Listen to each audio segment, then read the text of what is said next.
Γεια σου!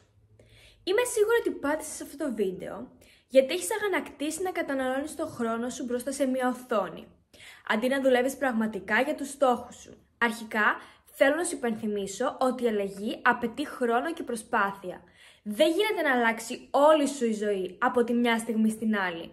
Γι' αυτό χρειάζεται υπομονή και αγάπη προς τον εαυτό σου. Λοιπόν, ήρθε η ώρα να σου πω κάτι το οποίο ίσως να μην το γνωρίζεις. Τα social media και οι αλγόριθμοί τους είναι σχεδιασμένα με τρόπο που όχι μόνο εχμαλωτίζουν την προσοχή μας, αλλά αλλάζουν τον τρόπο που ο εγκέφαλός μας λειτουργεί.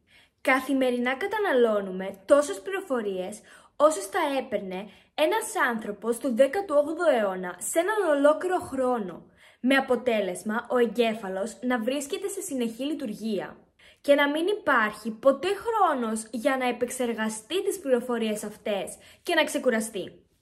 Ο εγκέφαλός μας έχει ένα σύστημα το οποίο ονομάζεται Default Mode Network, το οποίο ενεργοποιείται όταν δεν κάνουμε κάτι συγκεκριμένο, όπως δηλαδή ονειροπολούμε ή καθόμαστε χαλαροί. Αυτό το σύστημα είναι ζωτικής σημασίας για τον αυτοστοχασμό, για την επεξεργασία συναισθημάτων και για την δημιουργικότητα. Επομένως, αντί να αξιοποιούμε τον ελεύθερο μας χρόνο για να ξεκουραστούμε ή να κάνουμε κάτι παραγωγικό, χρησιμοποιούμε το scrolling ως υποκατάστατο, το οποίο όμως στην πραγματικότητα εξαντλεί ακόμη περισσότερο τον εγκέφαλό μας. Για να ανακτήσεις τη δημιουργικότητα και τον χρόνο σκέψης σου, μπορείς να μειώνεις σταδιακά το χρόνο που περνάς στα social, βάζοντας χρονικά περιθώρια στις εφαρμογές, ώστε να έχεις καλύτερη αίσθηση του χρόνου και να λειτουργεί ως υπενθύμηση για το στόχο σου.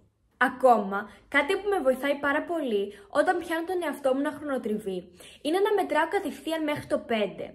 Να κλείνω το κινητό μου και να το τοποθετώ σε άλλο δωμάτιο. Μια επίσης αποτελεσματική στρατηγική για να ξεπεράσουμε τη χρονοτριβή, ειδικά όταν πρόκειται για σημαντικές αλλά δύσκολες υποχρεώσεις, είναι ο κανόνας των 5 λεπτών. Ο κανόνας αυτός λέει να δεσμευτείς να δουλέψεις πάνω σε κάτι για μόνο 5 λεπτά.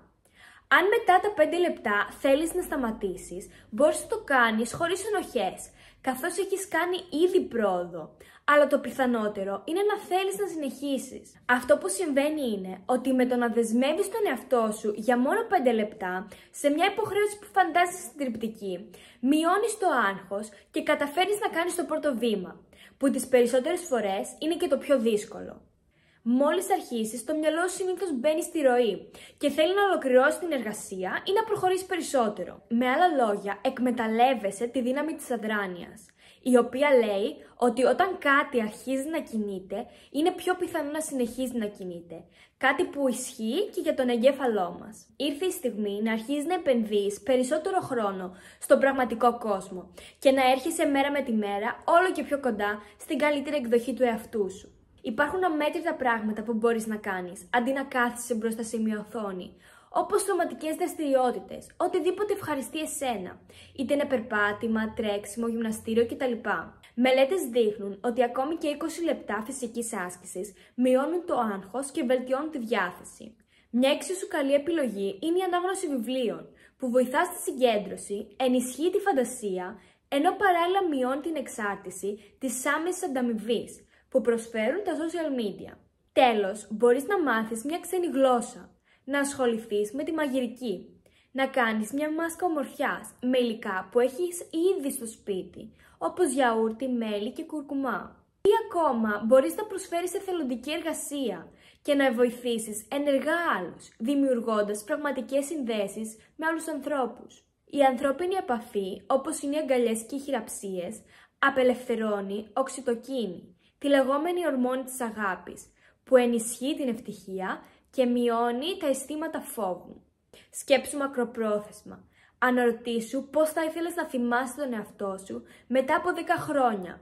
Περισσότερο χρόνο στις οθόνες ή περισσότερο χρόνο σε εμπειρίες και στόχους? Όταν απομακρύνεσαι από τον ψηφιακό κόσμο, μαθαίνεις να ζεις την κάθε στιγμή ξεχωριστά. Να είσαι ευγνώμων για αυτά που έχεις και έτοιμος να ανακαλύψεις τον πραγματικό σου εαυτό. Για να χτίσεις αυτοπεποίθηση πρέπει να γνωρίζεις ποιος είσαι. Μάθε τι πραγματικά σε κάνει χαρούμενη, ποιοι είναι οι στόχοι σου στη ζωή, πώς θες να σε θυμούνται, πράγματα που αγαπάς στον εαυτό σου και πράγματα που θα ήθελες να αλλάξεις. Κάνε όλες αυτές τις ερωτήσεις στον εαυτό σου και κυνήγα αυθόρμητες και αληθινές απαντήσεις. Ζήσε το τώρα και μάθε να δίνεις προτεραιότητα σε μακροπρόθεσμους στόχους, αντί για στιγμιαίες απολαύσεις. Σε ευχαριστώ πάρα πολύ που παρακολούθησες αυτό το βίντεο.